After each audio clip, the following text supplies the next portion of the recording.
So again, good afternoon, everyone. Russell Holden with RenderPlus Systems, and welcome to today's live webinar, an introduction to iRender Next. I don't expect that you have any experience at all with iRender Next. You might not have much experience with photorealistic rendering. And that's okay if you just have a trial version of iRender Next installed, or you're just in the early stages of investigating rendering additions for your SketchUp models. You've come to exactly the right place this afternoon. With regard to learning iRender Next, I want to call your attention to two very important resources.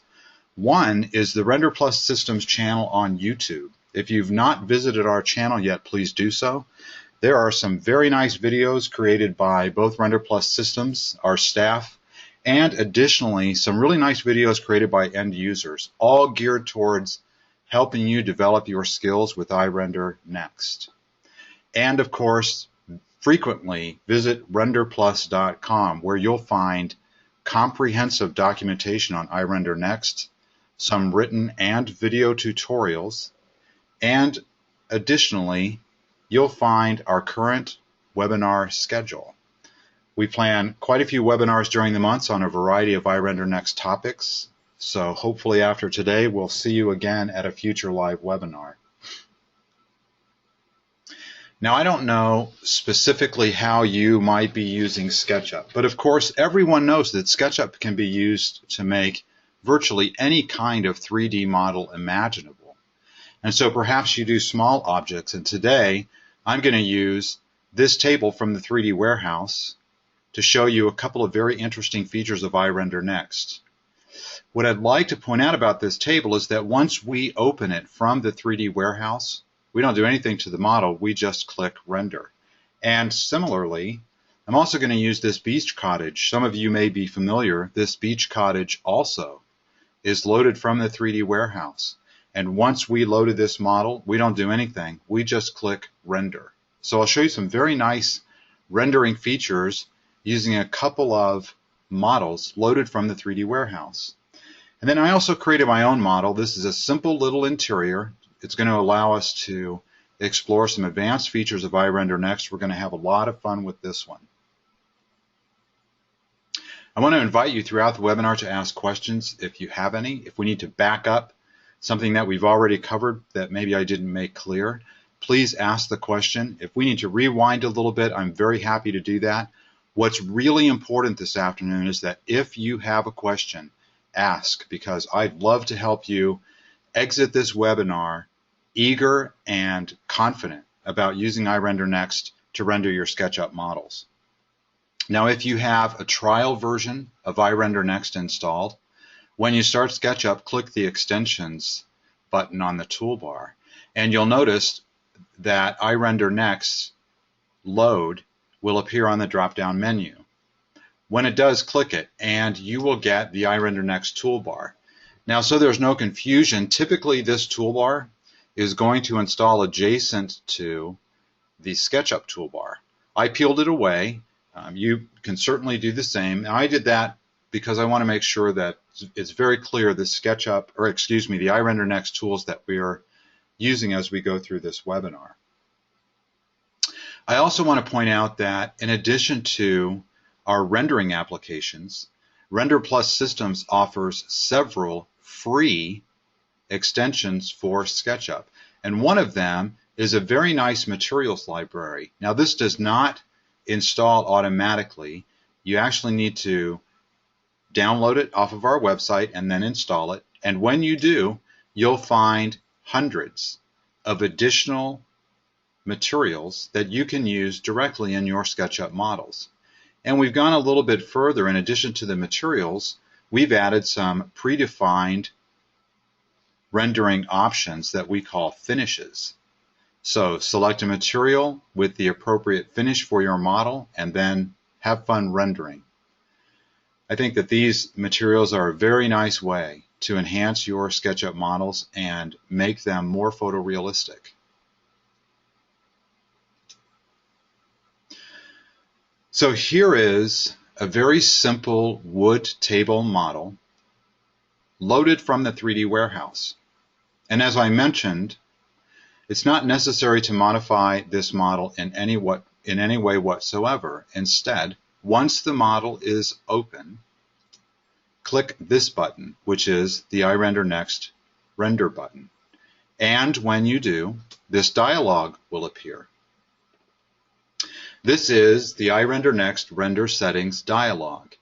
This is a very important dialog, especially when you're first getting started, but equally important for expert users of iRender Next. You'll notice across the top there are 5 lighting presets. Do I have a link to the library? I do have a link to the library.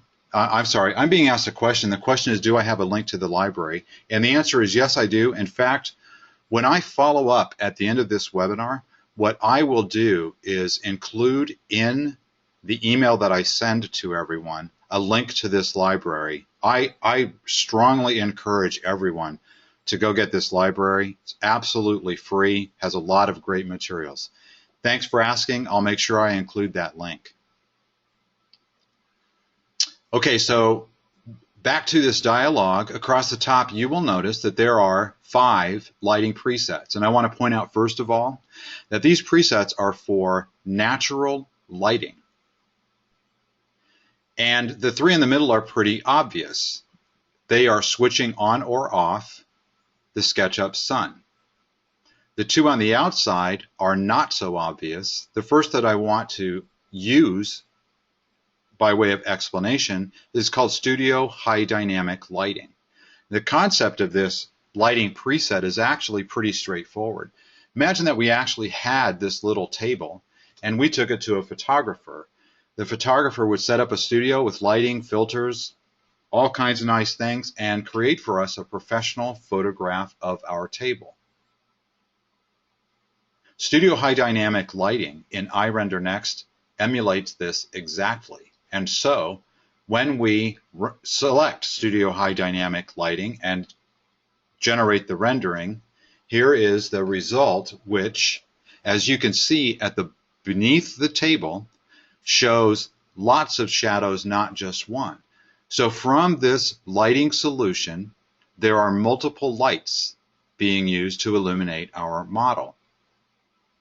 Now this is not a bad rendering at all of this table, but what I'd like to do is show you a few things that we might consider that would improve this model, improve the rendering of the model, and I'm going to do that by focusing on the finish of this wood material. Now you may notice that the window displaying is not showing the SketchUp toolbar, and it's not really showing the iRender Next toolbar. This is the iRender Next render window. And so with this window, there are some advanced rendering features. One of these features is accessed when you click on a material in the model. Now this is really interesting because we're actually clicking on a rendering, not on the 3D model in SketchUp. But when I click on the wood, for example, this pop-up menu appears, and notice the option, Edit Material. When I click Edit Material, the Edit Material dialog displays. You will see exactly the same dialog when in SketchUp you right-click on any surface. In the iRender Next render window, it's not right-click, it's left-click. So we just click on the material, we get this dialog. Now, what I want to do is I want to click on the default tab of this dialog. You can see me pointing to it. It's way over to the right. This brings up 9 material finish presets. These presets, when you select one, for example, if we select reflective, values for the reflective properties of this material are set automatically. Now you'll notice in the middle of the menu it says reflection and highlight. the metallic box is checked, that means that this material is going to be treated as though highly polished. The intensity of the reflection is set to 0.6. That means pretty reflective but not exactly mirror-like. And the sharpness of the reflection is set to 0.9, and so that simply means very much in focus. A value of 1 would be perfectly in focus. A value of 0 would be not in focus at all, and so blurry. So when we click OK, now let's regenerate the rendering. And again, we're not returning to SketchUp. We're going to click the Render button in the iRender Next Render window. And we get this very nice rendering. You'll notice still that there are multiple lights illuminating our model. And you might also have caught on to the idea that this lighting solution is as though the sun is shining down on our table through a canopy of trees. The benefit of this lighting solution is that I have a sample of the wood material in very bright direct light, additionally with filtered light, again through this canopy of trees, and then lastly with this material in shadow down here at the bottom as well as on the top of the table.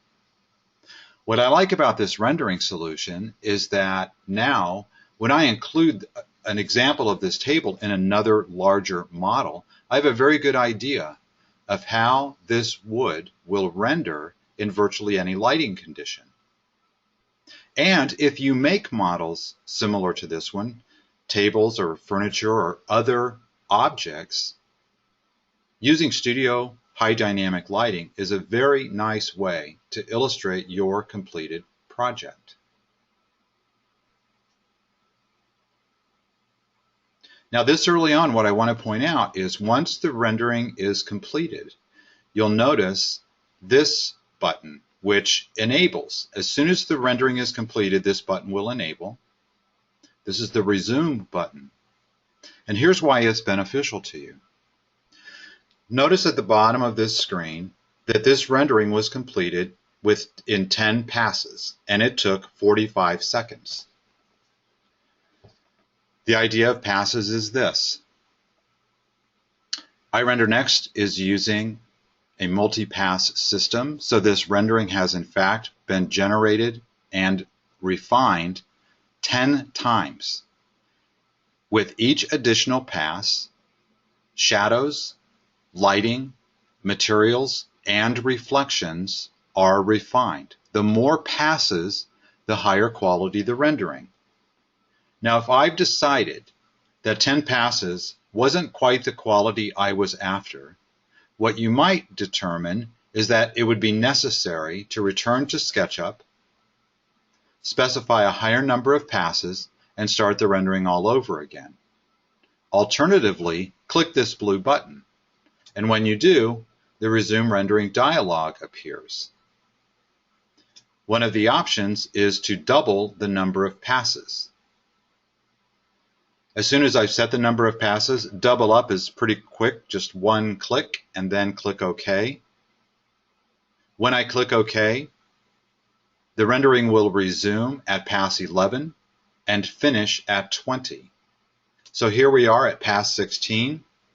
The total rendering time, totally lapsed rendering time at this point is 1 minute 12 seconds. You'll notice that my blue button is disabled because I'm in the middle of a rendering process. You'll also notice that the render button has turned red. When you click this button, if you feel the need to do so, this will actually stop the rendering. So with each successive pass, the lighting is more refined. Here we are at 20 passes, a totally lapsed time of 1 minute 31 seconds, and we have a higher quality rendering. It is not uncommon for users of iRender Next to generate renderings using dozens and sometimes hundreds of passes to get photorealistic renderings of their models. For lots of models, This one is a really nice example. 20 passes is actually quite sufficient.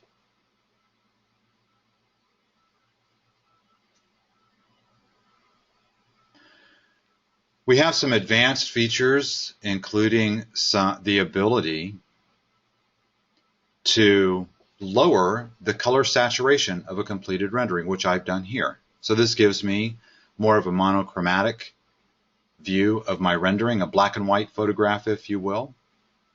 This is possible in iRender Next, not necessary to go to take an image to another application.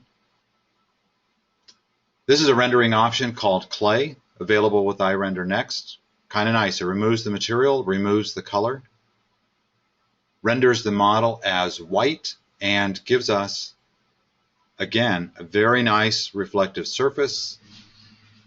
This allows us to focus a lot on geometry and not necessarily get too hung up on materials, especially when we're in the early stages of putting a model together. Sometimes this is a very nice presentation for clients when you don't want to get them hung up on maybe colors that you're selecting for their project, but rather the project itself and the ideas behind the geometry that you're assembling. Same idea, but this is using the color of the SketchUp surfaces. So it is illuminated using Studio High Dynamic Lighting. The only thing stripped away from this rendering is the material.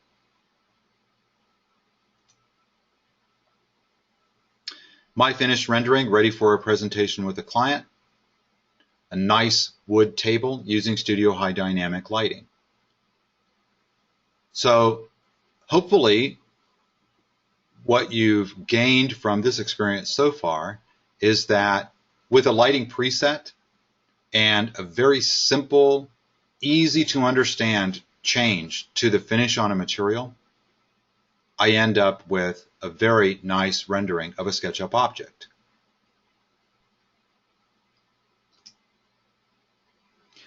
This beach cottage, again, is loaded from the 3D warehouse.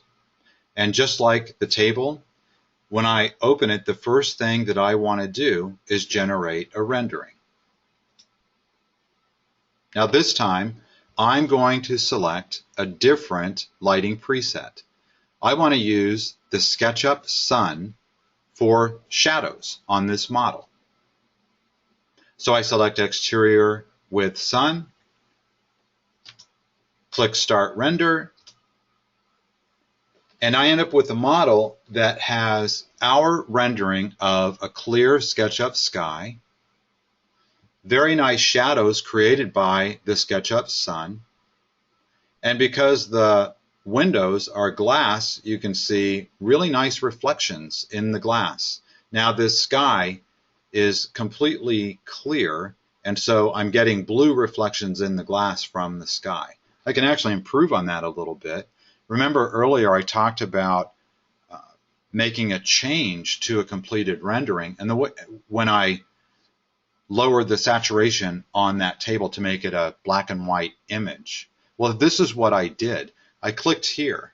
This is a tone and filters dialog. And this allows me to make changes to a completed rendering without requiring me, well, to run back to SketchUp and make some changes and then re-render the model, or alternatively to take a completed rendering out to another application entirely and make changes. Some fairly common things that we might want to do to a completed rendering. The first is maybe we want to brighten the rendering some. And so with the slide bar, all we need to do is bump up the brightness slightly. And you can see that when I do that, what's really nice is that the reflections of this clear blue sky in that glass are much more obvious. With this brightness, I did lose a little bit of contrast on the materials on this model. The remedy for that is to click on the sharpen filter. All of these terms are very familiar to you if you've ever used any imaging software. And so sharpen will simply restore the contrast to the model, returning the detail that was lost when I brightened the image.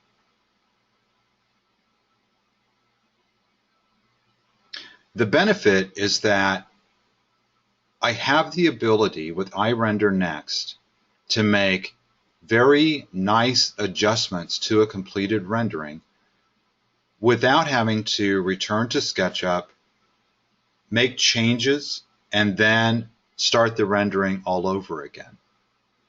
So this saves a considerable amount of time on completing a rendering, especially if I have a presentation coming up in just a few minutes. This little clipboard will show you all of the settings for renderings. They're listed along the left-hand side of the dialog. And one of the lighting presets that we haven't talked about yet is using a high dynamic range image as the sky, and then also for our rendering background. So when we select HDRI sky and background, and then click render, instead of just the bright blue clear SketchUp sky, which was quite nice, this adds a considerable amount of detail to our completed rendering. You'll notice that there is a cloudy sky background. You'll notice also that the reflections in the windows are much more interesting because clouds are now being reflected. And you'll also notice that there are very nice shadows being cast on the building.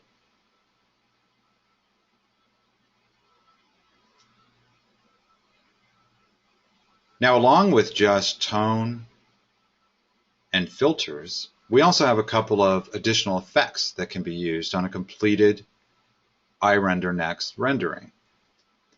One of them is called haze. Imagine that my project really is just this front building, and that adjacent structure, this little cottage over here, is not really a part of my project. And so what I'd like to do is add this hazing to the model to give a little bit of separation between my project and the neighboring building. The fastest way to decide where the haze will start is to click this button right here with the little less than sign, and then just point on the model, on the rendering, anywhere that you want. And when you do, the distance is set. That's the distance from the eye position to this position on the model, which is set at 70 feet. And then, using the slider bar, you can increase the amount of haze. And so now I've actually suppressed the adjacent building. Now, so far I've got two renderings that are kind of interesting, one without the haze and one with, and all generated from one set of passes on my completed model. And I have a question, here it is. Every time I use HDRI backgrounds, the photo in the back is pixelated. Is there a fix? Absolutely. The reason that they're pixelated is because the HDR image is probably not high enough resolution. And so the repair is to get higher resolution HDR images. And are you using ours, the ones included in the program, or have you acquired some from elsewhere?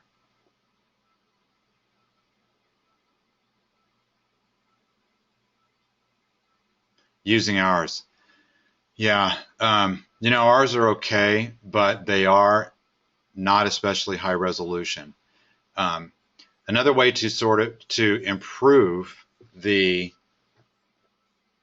quality of that background, let me back up on my screen here. So you can see that, you know, mine is a little bit pixelated, but not so bad.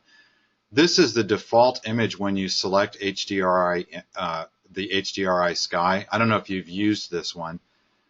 But from this image, can you tell, does this look more or less pixelated than what you get when you select one? Or do you think it's about the same? About the same. Okay. Yeah. The higher resolution rendering that you create, the worse these will actually behave. And so, we included these. I have to say, not necessarily thinking that people would stick with ours and use them, because there are so many nice ways to acquire very nice HDRI skies, including making your own, which you can do with your digital camera. You can get some iPad software or even Android software that will generate them for you. And of course, there are just tons of them available on the internet, many of them free, some of them that you have to pay for, but they're absolutely worth it. Ours work, I agree with you, not necessarily the best quality. We actually have it on our list of things to do to add to the HDR images, and when we do, I assure you, we will make them much higher quality. And that's very nice. I mean, I appreciate that you consider it no big deal. And I'm with you. I go look for others, and I find others and use them frequently. In fact, on this model, here's the finished one. And the next thing that I did, just interestingly enough, is I decided to use the tone filters once again. In this case, I'm going to use the lighting channels dialog. Now, this is available with iRender NXT, and it works this way. There are actually 8 lighting channels available in the iRender NXT interface. You'll notice that light channel 0 is the SketchUp sun, and currently it's checked, which means it's on. So you can see up here under this soffit that in fact there is a shadow being cast by the sun. Additionally, the sky lighting is turned on. Sky is actually multiple natural lights gathered from various somewhat arbitrary positions in the sky. That's why we're getting really nice illuminated surfaces on all sides of this model, combined with light is actually bouncing off of surfaces to illuminate other surfaces. So even though there is no direct light on the underside of this porch roof, there is light bouncing off the ground that is illuminating it. Were it not illuminated at all, it would simply render as black, which is what you would expect. So it is getting illuminated from bounce lighting off of the ground and other surfaces. Now, this lighting channels dialog gets very interesting because you can do some nice things. For example, if I uncheck the sun, I want you to just watch what happens with the shadow under this soffit and also the shadow here on the side of the building. This is going to happen in real time, no re-rendering of the project required at all. Uncheck it, the sun shadows will simply go away. And of course, since the sun light channel is not on, the rendering also got slightly darker. I'm going to keep going with this time with the sky. Instead of just turning the sky off, which would of course make the rendering very dark, I'm going to lower the light value for this sky from a 0.8 down to a 0.2. When I do, you'll notice that I'm starting to get kind of an evening appearance for my model. Now on this model, what I did was add a few artificial lights to the model. I added some garden lights over here, I added a light on the porch, and I added some recessed cans underneath this overhang. You'll notice those lights are currently turned off. Now again, without re-rendering the model, and I rendered this model with these light channels turned off. Even so, all I have to do is click them on, and I get the addition of these artificial lights to my rendering.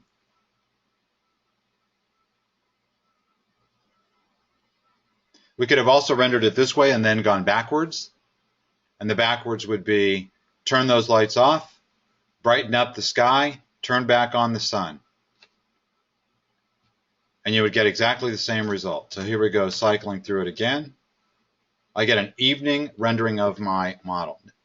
The benefit, of course, is that from one completed rendering, a nice, bright, daytime rendering of my model, I can, through the use of lighting channels, achieve an evening rendering of my model.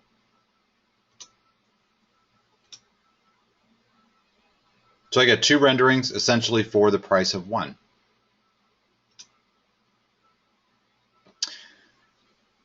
Now this is the same view, same model.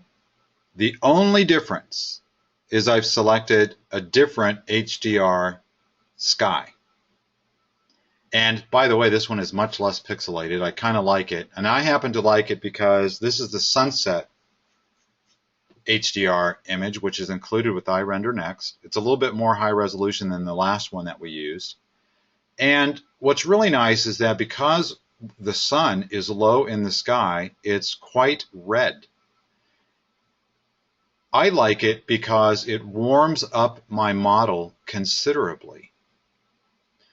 And when I used to work for architects and take photographs of buildings, we would always go out to the site and take our photographs when the sun was 45 degrees above the horizon or lower. And specifically for this reason, because we wanted this nice warm light on our buildings. Look at the two side by side.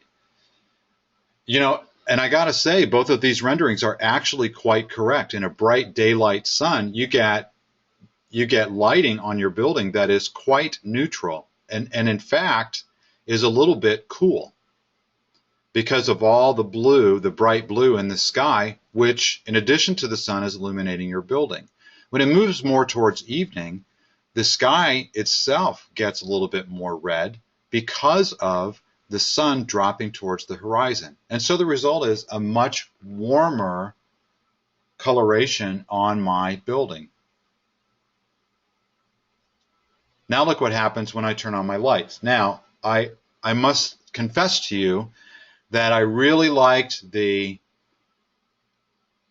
warm glow from the sun, and so I went back to my porch light and to my recessed cans, and I changed the color of those lights to be more like incandescent bulbs installed in those fixtures.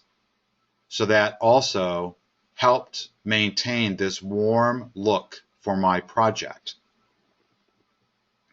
This is my preference. I personally like this rendering better, but the benefit to you is that you are in complete control of how your rendering is going to display.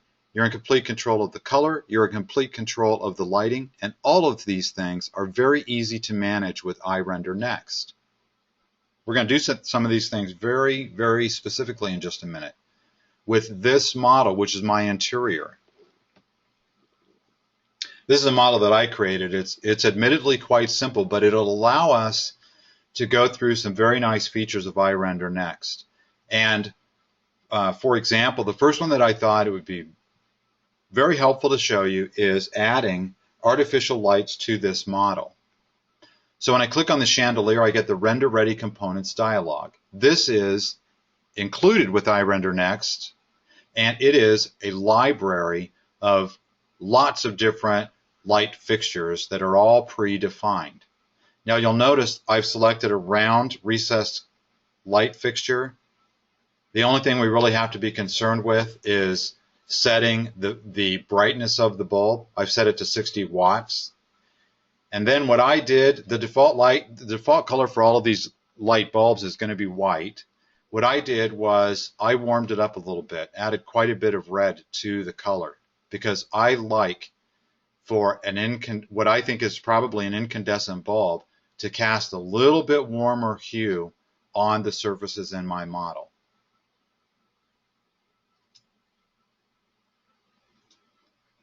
These are placed like all other SketchUp components. You point, click, stick them on the wall. Very, very easy. And once you've done that, you're ready to render. So we'll go back now to the Render Ready Components dialog, and I've just selected these sconce lights and then glue them to the wall. And then lastly, I selected this desk lamp. The only difference is I'm going to place one of them, so I click single. You know, you don't have to do that, but it is kind of nice because then once you place it, it'll escape the placement function and maybe be a little bit less confusing.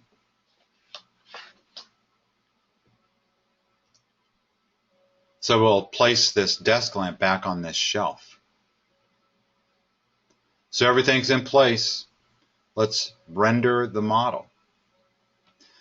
Now on this rendering, you'll notice that what's really being emphasized is the lighting solution.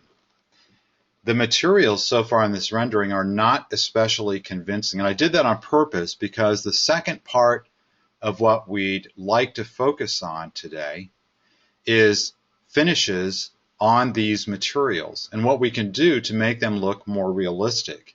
And I thought a great place to start is to show you closer to the finished rendering that I'm after, where I have, for example, glass in front of the pictures to make them look more realistic. I have a very nice thick glass tabletop, a nice glass vase, a shiny brass lamp. I have the wood on both this chair and this table being a little bit more polished, and I have, of course, kind of a satin finish on this floor to make it look more realistic.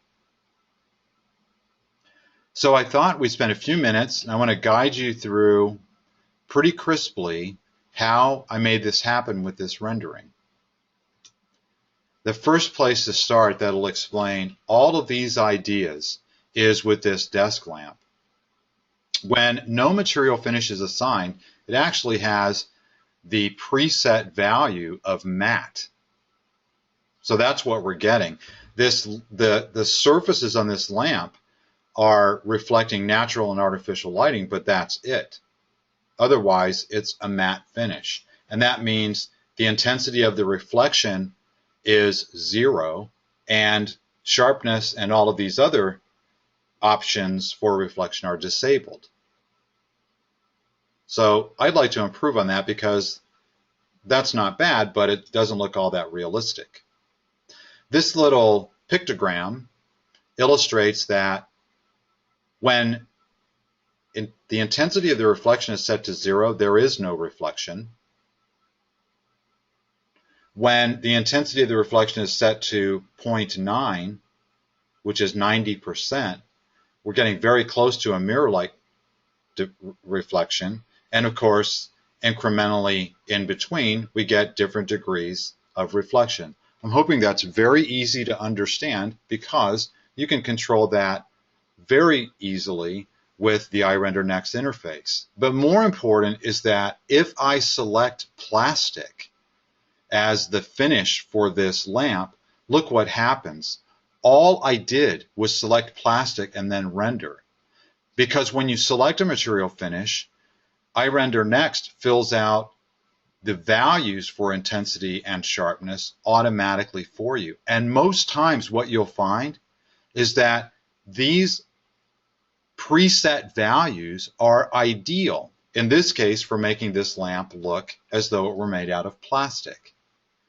Now if we return to the Finishes dialog and select Metal and then Render, no changes whatsoever, just click Metal, click Render, and I get a very nice brass looking finish on my lamp. And again, iRender Next has set the values for reflection and highlighting automatically. Most times, select a finish and render, and things are going to be just perfect. But what you would expect from RenderPlus Systems is that we want you to have complete control over these values so that you'll get exactly the rendering that you're after. And there are a couple of ways that we do that. For example, If we click on glossy, look what happens to the finish of this lamp. Glossy means that the reflection is restricted to highlights of the natural and artificial lighting in the model. So no longer mirror-like. Now it's just reflecting highlights. If I uncheck metallic, you will notice a very subtle difference. And the subtle difference is that the highlights are reflected in the color of the light. When metallic is selected, the highlights are influenced by the color of the metal. So we get a little bit of gold added to the light. But when we unselect metallic, we get exactly a reflection of the color of the lighting. That's the only difference. It's a very easy concept to understand. And again, it's a very subtle change, but gives me very, very direct control over the quality of my rendering. I switched it back to a metal finish because I actually want it to look like a brass lamp. And then this, I started out with the default settings for metal, which is 0.9 on the intensity of the reflection and a value of 1 on the sharpness. So remember, intensity means how mirror-like is the material, and sharpness means how polished. The more polished, the more focused the reflection. And once I did this, I thought, well, now this is kind of nice, but what if this lamp wasn't quite as polished? And so I've lowered the sharpness to 0.6, and I get more of a brushed looking finish on this lamp. Now this will seem really interesting to you. I hope that look at the highlighting on the light fixtures overhead, and look at how they change when the finish on this lamp is more mirror-like. I mean, arguably they just get smaller. Well, keep in mind that we're going to be viewing this lamp from way across the room, so larger highlighting might be advantageous, and we're not going to be close enough to see that it's a highly polished mirror-like finish anyway. So I'm making a decision for my rendering by lowering the sharpness of this reflection. Here are the two side by side. So again, you can see that when it's very mirror-like, it's just giving me a reflection of the actual light fixture. Here, it's quite a bit fuzzier, and so I get some highlighting that's going to look a lot more convincing from across the room. Again, that's a rendering decision. Now, this is not specifically a rendering issue that I want to mention next, but it is available when we right-click on the brick wall and bring up the Edit Material dialog. One of the tabs on this dialog is a Texture tab. And for things like brick, one thing to try that's very interesting is Auto Bump, because what this is going to do is it's going to, from the shadows that are in the photograph of this brick wall, it's going to sort of emphasize those and give me a texture on this wall that is considerably more three-dimensional looking. And that'll improve in just a minute when we change the view just a little bit. I think this is a really nice chair. I got this from the 3D Warehouse. It's very well made. It's Frank Lloyd Wright design. Beautiful chair. But the rendering is a little bit flat. And the rendering is flat because no one's paid any attention to the finish on this material yet. So when I in the render window, when I click it and look at the finish dialog, all I did this time was I'm pretty comfortable with the idea of the intensity of a finish and of the sharpness, and so I set intensity to 1, sharpness to 0.4, and generated my rendering, and I get this really nice highlighting on my chair. Makes it look more 3D, makes it look more finished, makes the wood look more finished, and so I get a chair that'll stand out quite a lot better in my finished rendering. On these photographs, I added a surface in front of the pictures, and then I set the surface material using iRender Next to glass. And so when I render the glass, this is now quite a bit more realistic, unless I don't put glass in front of my pictures, in which case just leave the surfaces off. Adds very nice depth to the model. This iRender Next interface is surprisingly easy to figure out. For example, this tabletop, this is actually 1/2-inch thick glass. And so here's the material finish options. Just select thick glass. Now, when I did, I realized, however, that this glass is a 1/2-inch thick. And so that means more refraction was required than the default value. I think the default value is 1.5. So I bumped that up to 2.45, and I also checked caustic, because the thicker the glass, the less light will actually make it through the glass to the floor. And so I wanted things to sort of be a little bit darker on the floor. So I bumped up refraction, checked caustic, just because this is really thick glass. And then rendered the model, and you can see, so I get, the glass, because it's caustic, it actually is casting a shadow on the floor. And then more interesting is this whole idea of refraction. Just watch the edge of this rug, and you'll notice if I flip back to the pre-glass table rendering, see how the edge of the rug will shifts back, and now when it's refracted, it moves away. So this rendering of thick glass, based on the angle that we're looking through it, is absolutely correct. This is a beautiful wood floor texture from SketchUp. The only thing is, I want to, instead of having it be a highly polished surface, I wanted it to be kind of a satin look. And so again, what I did was set the intensity intentionally at 0.6, because I know that that'll be pretty reflective, or I know that the reflections will be pretty bright in the finish on the surface, and then set the sharpness down to 0.4.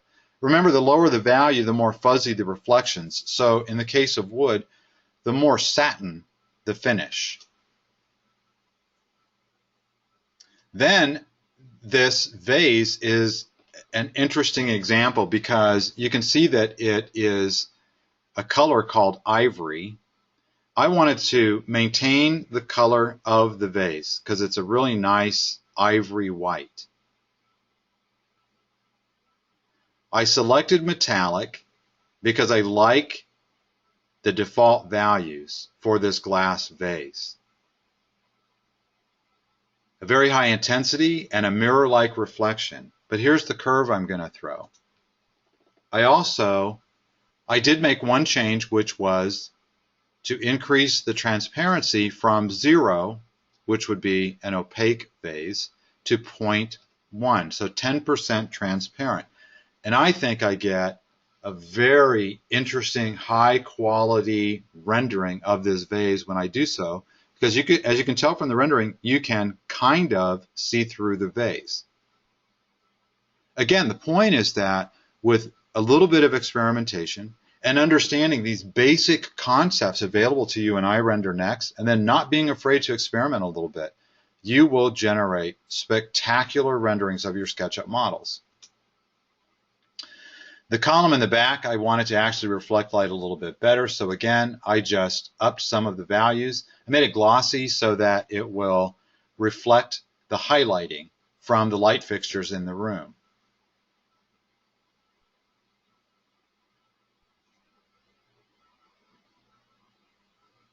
Here is one version of the completed rendering.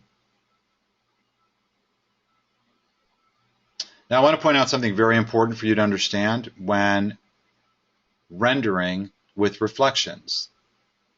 Here again is the rendering with no material finishes really applied at all. And then here's the same model rendered with these reflective properties applied. This rendering was completed with 1,000 passes. And I'm going to show you why the more passes, the better for your completed rendering. This is 5 passes of this model. And by the way, I actually changed 2 things before I redid this rendering. One is I changed the reflective values on this column. That's why it looks different. The other thing that I did was I changed the material on this. Eames chair because when it's straight out of the 3D warehouse, it actually renders as though it's fabric. And of course, I think we would all agree that these chairs are delivered with leather. And so I modified the finish on this to make it look like leather. And I think you'll agree it's pretty convincing. But here's my point. Here's this rendering with 5 passes, and you'll notice that the reflections in this floor, although I've set them to be very fuzzy, they actually are quite in focus. But that's after only 5 passes.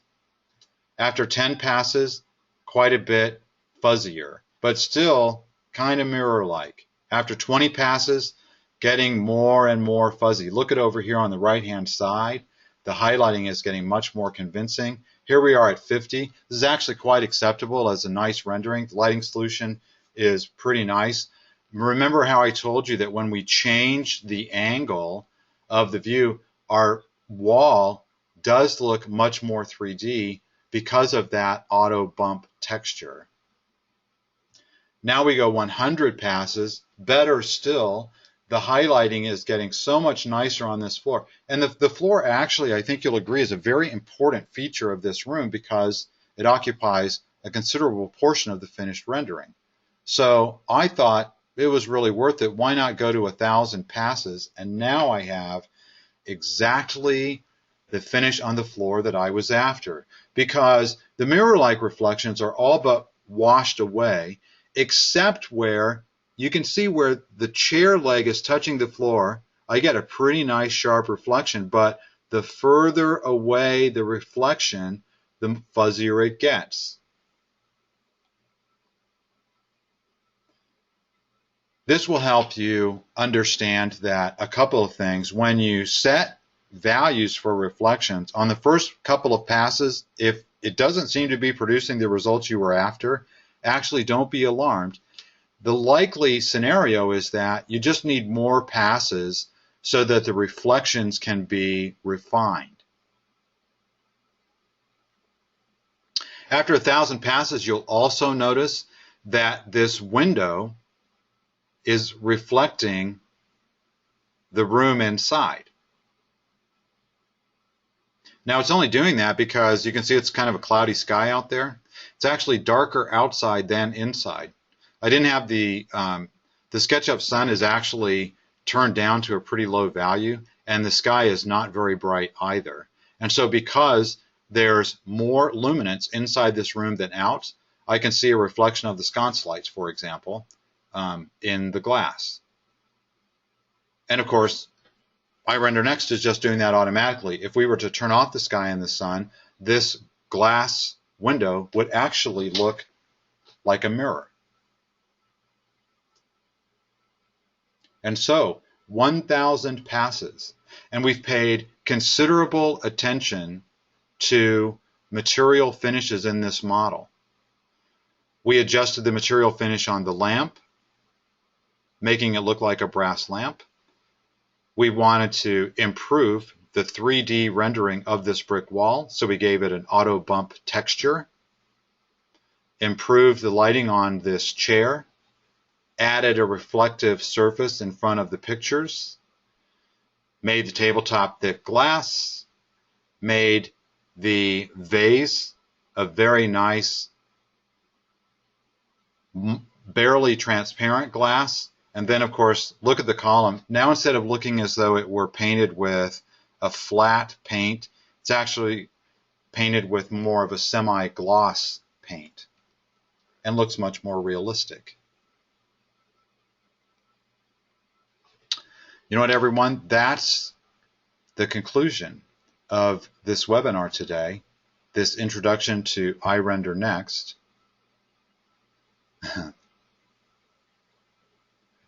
I'm going to acknowledge the question and the and I appreciate that. Hopefully, I answered the question really well yesterday, and that was sufficient. I actually did appreciate the question. I'm really hoping that everyone got a really good idea of how easy it is to understand the interface for iRender Next, because at RenderPlus, what we really strive to do is put the tools that you need to create photorealistic renderings at your fingertips without requiring you to drill down through a bunch of menus and have to learn high technology rendering concepts. You and I, when we make renderings, we're making visual decisions for our project based on what we know about the materials that we've selected. We're designers, not computer scientists, and so the whole philosophy behind RenderPlus Systems is we want to make these tools available to professional designers. Hope you'll agree that we've done that. Please check our website for more live webinars where we'll be talking about advanced features of iRender Next. I hope to see you again real soon. And if you'll stand by for probably 15 or 20 minutes, you'll receive an email from me. I will not forget to give you a link to the materials library. In addition, I'll provide a link to the recording of this webinar. Thanks very much to everyone for attending today, and I hope you'll join us again real soon for another iRender Next live webinar. Good afternoon, everybody.